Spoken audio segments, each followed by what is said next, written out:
সদ্য পদত্যাগ করা স্বরাষ্ট্র মন্ত্রণালয়ের জননিরাপত্তা বিভাগের সিনিয়র সচিব ডক্টর আব্দুল মোমেন দুর্নীতি দমন কমিশনের চেয়ারম্যান হিসেবে নিয়োগ পেয়েছেন। শ্রীলঙ্কা আবারও রপ্তানিতে শীর্ষে।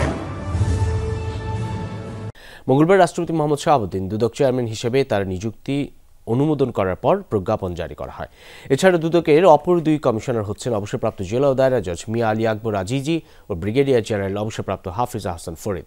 গত 29 অক্টোবর দুদকের চেয়ারম্যান থেকে পদত্যাগ করেন মোহাম্মদ মঈনুদ্দিন আবদুল্লাহ এবং দুই commissioner Mohammad Zahurul Haque O commissioner Mosammat Asiya Khatun.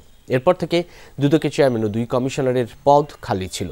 Doctor M A মোমেন সোমবার স্বরাষ্ট্র মন্ত্রণালয়ের সিনিয়র সচিবের পদ থেকে পদত্যাগ করেন। পদত্যাগপত্র গৃহীত হলে দুদকের চেয়ারম্যান হিসেবে নিয়োগের জন্য ফাইল রাষ্ট্রপতি বরাবর পাঠানো হয়। মঙ্গলবার সকালেই সেটি অনুমোদন করা হয়।